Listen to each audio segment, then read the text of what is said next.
Episode की शुरुआत में हम वही सीन देखते हैं जब सुंग बोलता है कि काश मुझे जीने का एक और मौका मिल पाता, और लास्ट में उसे एक ऑप्शन शो होता है जिसमें लिखा होता है कि क्या तुम प्लेयर बनना चाहते हो।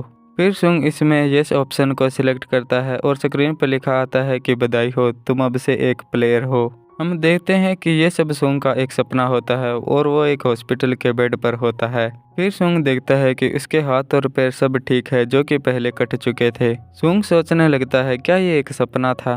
तभी वह दो हंटर एसोसिएशन के बंदे आ जाते हैं, जिसमें से आगे वाला सर्विलेंस टीम का मैनेजर वू जिनचुल होता है और पीछे वाले का नाम केंग ताई शिको होता है। सुंग पूछता है आखिर सर्विलेंस टीम मुझसे क्या चाहती है।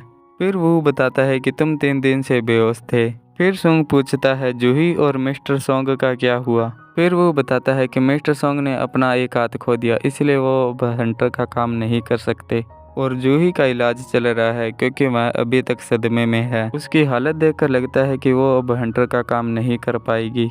उस डंजियन से सिर्फ 6 लोग ही जिंदा बच पाए हैं। जब व्हाइट टाइगर गिल्ड वहां मदद के लिए पहुंचे तो तुम वहां बेहोशी की हालत में पड़े हुए थे और उन्हें वहां उन मूर्तियों के कोई भी निशान नहीं मिले जो तुमने देखी थी, और अगर वहां लाशों के निशान नहीं मिले होते तो सारा शक तुम्हारे ग्रुप पर जाता। फिर वो सुंग से पूछता है क्या तुमने सेकंड अवेकनिंग को महसूस किया था। फिर हमें बताया जाता है कि कई मामलों में हंटर्स की पावर दोबारा अवेकन हो जाती है और इससे उनकी पावर ए रैंक या एस रैंक तक बढ़ जाती है, और सुंग के रैंक को देखने के लिए वो अपने साथ मानामीटर को भी लाए थे। फिर सुंग भी अपनी रैंक देखने के लिए अपना हाथ उस मानामीटर पर रखता है। फिर वो सोचने लगता है कि जितना खतरनाक इस डंजियन को बताया गया था, ऐसे में तो किसी लोअर रैंक के हंटर का बच पाना मुश्किल है, और हमें शक है कि सुंग जिनो की दोबारा से अवेकनिंग हुई है। फिर सुंग बोलता है क्या मेरी दोबारा से अवेकनिंग हुई है और अब मेरी रैंक क्या है, और सुंग की पावर देखने के बाद वो बोलता है कि लगता है हमें कोई गलतफहमी हुई है।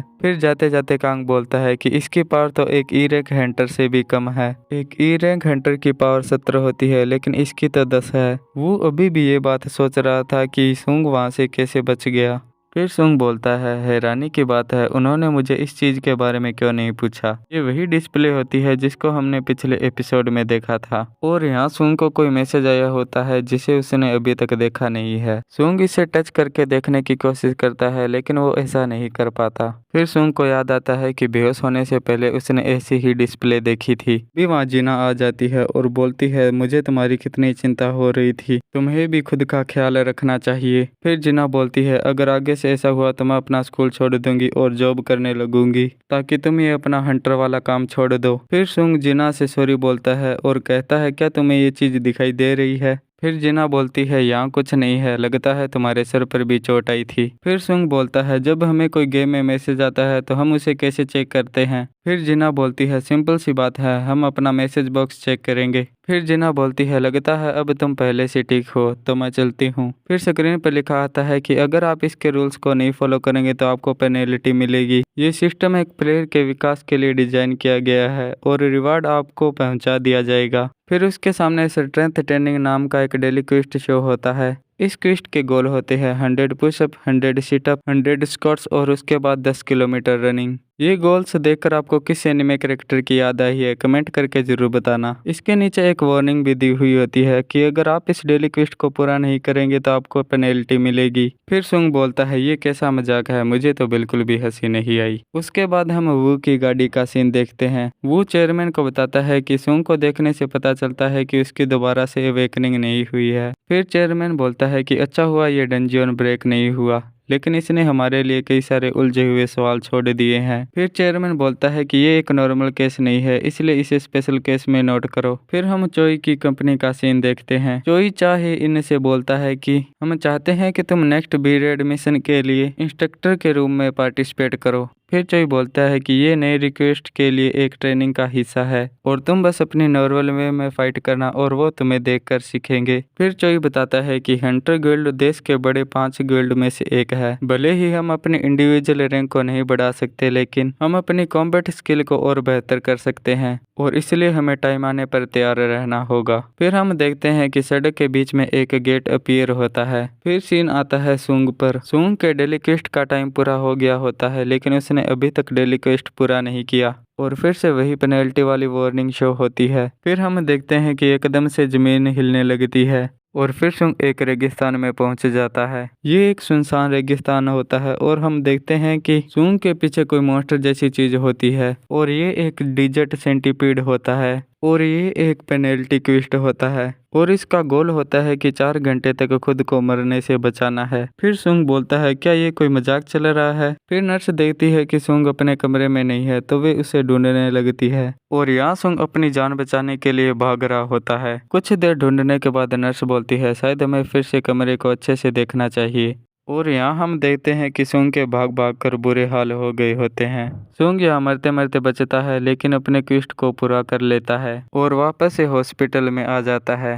फिर स्क्रीन पर शो होता है कि आपने ये क्विस्ट पूरा कर लिया है, क्या आप रिवॉर्ड को देखना चाहेंगे। फिर तभी नर्स आकर उसे संभालती है। अगली सुबह सुंग अपने डेली क्विस्ट को पूरा करने के लिए तैयार हो जाता है क्योंकि उसे पता है कि जिंदा रहने के लिए ये उसे करना ही होगा। अगले सीन में जूही को फोन आता है कि हमें आपकी मदद की जरूरत है। हेपजियोंग में एक डी-रेक का गेट अपीयर हुआ है। फिर जूही बोलती है सॉरी मैं ये नहीं कर सकती। फिर वो आदमी बोलता है कोई बात नहीं और बताता है कि सुंग को होश आ गया है। ये सुनकर जूही खुश होती है और सुंग से मिलने हॉस्पिटल पहुंच जाती है जहां दो नर्स आपस में बातें कर रही होती है कि वो रोज ऐसा ही करता है और हम देखते हैं कि सुंग अपना डेली क्विस्ट पूरा करने के लिए भाग रहा होता है। फिर सुंग क्विस्ट पूरा करके आराम करने के लिए बैठ जाता है और बोलता है कि मुझे क्विस्ट पूरा करने के बाद 3 रिवार्ड मिलते हैं जिसमें पहला है रिकवरी और फिर सुंग पूरी तरह रिकवर हो जाता है और अगला रिवार्ड है एबिलिटी पॉइंट। सुंग को इस क्विस्ट के 3 पॉइंट मिले होते हैं और वह इन पॉइंट से अपनी कोई भी एबिलिटी बढ़ा सकता है और सुंग इन पॉइंट से अपनी स्ट्रेंथ को बढ़ाता है और सुंग बताता है कि मुझे इन स्किल के साथ इन्वेंट्री स्क्रीन भी मिली है। ये बिल्कुल एक गेम जैसा है और हंसने लगता है।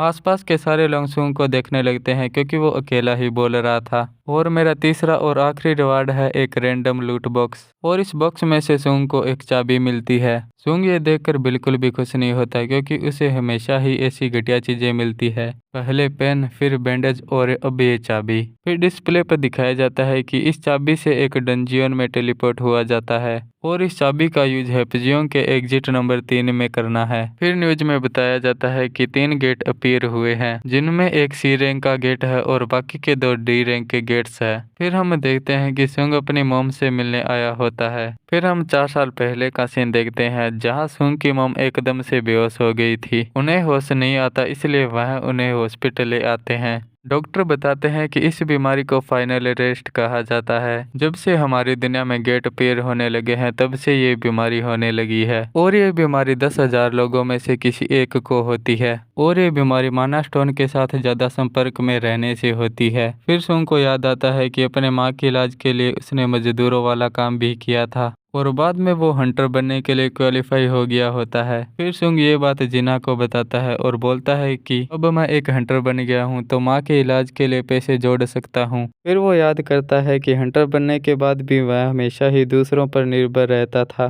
क्योंकि वो सबसे कमजोर हंटर था, लेकिन अब उसने अपनी पावर को पहले से काफी बढ़ा लिया है। फिर वह चाबी लेकर हेपजियोंग स्टेशन के तीसरे एग्जिट पर पहुंच जाता है। फिर सुंग बोलता है कि अगर ये पिछले डंजियन जैसा हुआ तो मेरे पास वापस आने के लिए चाबी है और उसके बाद उसके सामने चाबी वाली जगह अपीयर होती है और चाबी लगाने के बाद वहाँ एक टेलीपोर्टर बन जाता है और फिर वो टेलीपोर्टर में एंटर करता है और डंजियन में टेलीपोर्ट होने के बाद दरवाजा फिर से बंद हो जाता है और आम जनता इसमें से आ जा सकती है। मतलब ये डायमेंशन सिर्फ उसी के लिए ही है। फिर सुंग को बताया जाता है कि यहाँ से बाहर निकलने के लिए उसे यहाँ के बॉस को हराना पड़ेगा और या फिर टेलीपोर्टर स्टोन की मदद से वो यहाँ से निकल सकता है। फिर सुंग सोचने लगता है कि मैंने आज तक ई रैंक के बिस्ट को भी नहीं हराया है, क्या मैं यहाँ के बॉस को हरा पाऊंगा। अब सुंग के पास और कोई रास्ता नहीं है इसलिए वह आगे बढ़ने लगता है। यहाँ सुंग को थोड़ा डर लग रहा होता है क्योंकि पहली बार वह अकेला ही किसी बिस्ट का सामना करेगा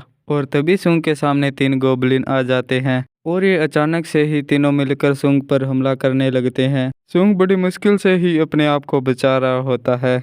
फिर सुंग एक गोबलिन को मार देता है। फिर थोड़ी फाइट के बाद वो बाकी के गोबलिन को भी मारने में कामयाब हो जाता है। सुंग नोटिस करता है कि वो पहले से काफी स्ट्रांग हो गया है तभी उसके पीछे एक बिस्ट आ जाता है जो बिल्कुल एक भेड़िए जैसा होता है और इसके नीचे वाला जबड़ा लोहे का होता है। ये बीस्ट सूंग पर अटैक करके उसका चाकू भी तोड़ देता है। सूंग सेंस करता है कि ये भेड़िया उन गोबलिन से भी ज्यादा स्ट्रांग है। फिर सूंग के पैर कांपने लगते हैं और उसके लिए हिलना भी मुश्किल हो जाता है क्योंकि वो काफी डर गया होता है। फिर वो भेड़िया अटैक करके सूंग के मुंह पर स्क्रैच मार देता है। फिर सूंग बोलता है मुझे यहाँ बचाने के लिए कोई हिलर नहीं है, इसलिए मुझे इसके अटैक से बचना होगा। फिर वो भेड़िया सूंग पर अटैक कर देता है और ये हमारा एपिसोड यहीं खत्म हो जाता है। दोस्तों मुझे पता है कि मैं ये एपिसोड लाने में काफी लेट हूँ, तो उसके लिए सॉरी। अगर वीडियो अच्छी लगी हो तो वीडियो को लाइक कर देना और अगर आप मेरे चैनल पर नए हैं तो चैनल को भी सब्सक्राइब कर लेना। मिलते हैं अगले एपिसोड में and thank you for watching anime explain.